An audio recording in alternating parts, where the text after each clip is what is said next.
Ready for grammar challenge? Welcome to Glorious English Coaching by Anshula. Get set for an exciting mixed exercise based on simple present and present continuous tense. Answer fast and learn faster. So let's start with the first exercise, which is to identify the tense. यहाँ पर बहुत simple exercise है, हमें सिर्फ identify करना है कि ये सेंटेंसेस सिंपल प्रेजेंट में है या प्रेजेंट कंटिन्यूस में. Let's have a quick reminder. Simple present tense.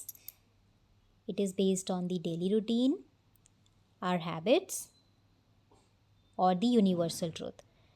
जो भी हमारी हैबिट्स होती हैं या फिर डेली रूटीन होता है या फिर कोई यूनिवर्सल ट्रूथ यानी कि जो चीज़ कभी चेंज नहीं होती है. प्रेजेंट कंटिन्यूस मीन्स कोई भी एक्शन अभी चल रहा हो. So first sentence, I am learning French. इसका मतलब क्या हुआ? It is written am and then ING form is also here. मैं इंग्लिश सीख रहा हूँ या सीखता हूँ. इसका मतलब क्या है? I am learning English. मैं इंग्लिश सीख रहा हूँ. That means this is present continuous tense. Second sentence, birds fly in the sky. What does this mean? Birds आसमान में फ्लाई करते हैं या कर रहे हैं. कर रहे हैं यानी कि आईएनजी होना चाहिए, जो कि यहाँ पर नहीं है. सो बर्ड्स फ्लाई करते हैं. That means this is simple present tense. She is cooking dinner. वह खाना बना रही है या डिनर बना रही है या बनाती है. अगर शी कुक्स होता तो उसका मतलब होता कि वह बनाती है. शी इज़ कुकिंग यानी कि वह बना रही है. Present continuous. Next, we play cricket daily. We play, हम खेलते हैं. And if it is we are playing then it means हम खेल रहे हैं. वी प्ले मीन्स हम खेलते हैं. This is simple present tense. The children are making noise. बच्चे शोर मचा रहे हैं. Are making, the children make मचाते हैं. द चिल्ड्रन आर मेकिंग मचा रहे हैं. So this is present continuous tense. Next exercise now, correct the following sentences. आपको इन सेंटेंसेस को करेक्ट करना है. तो सबसे पहले हम इसमें चेक करेंगे कि ये कौन सा टेंस है और उसके बेसिस पे हम ग्रामेटिकल एरर्स को ठीक करेंगे. First, he is go to school every day. Okay, it is written here every day यानी कि रोज़ की बात हो रही है. अब रोज़ है यानी कि हमारा डेली रूटीन है. So this is simple present tense. अब सिंपल प्रेजेंट टेंस में हम इज़ का यूज़ तो नहीं करते हैं. इज़ का यूज़ हम कंटिन्यूस में करते हैं. जैसे कि ही इज़ गोइंग, उसका मतलब हुआ कि वह जा रहा है. So we have to use verbs first और fourth form here.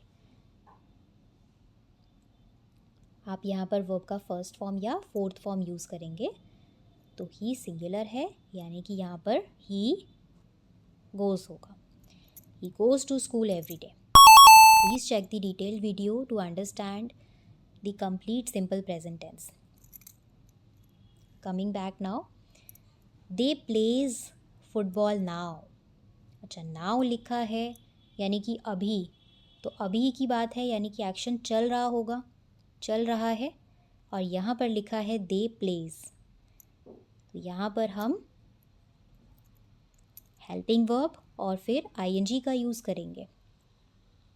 So the correct sentence will be they are playing football now.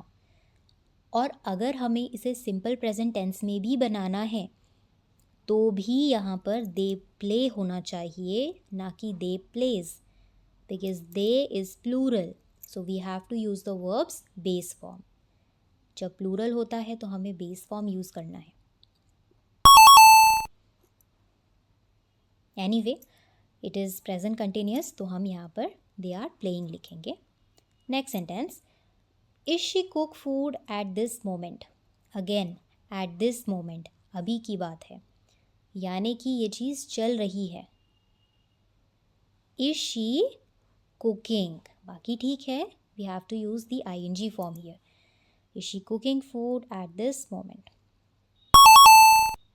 And last is do we studying English daily? Do we studying, ये कैसे सही हो सकता है? हमने यहाँ पर दो टेंसेस को मिक्स कर दिया है.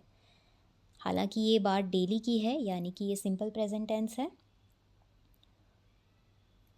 सिंपल प्रेजेंट टेंस में हम डू या डज का यूज़ करते हैं, ये बिल्कुल ठीक है. डू वी के साथ हम डू का ही यूज़ करेंगे क्योंकि वी हमारा प्लूरल है. सो डू वी, और जब भी डू या डज सेंटेंस में रहता है उसके बाद हम वर्ब का फर्स्ट फॉर्म यूज़ करते हैं. So it will be do we study English daily. So I repeat, please visit the channel for the detailed video on simple present and present continuous both.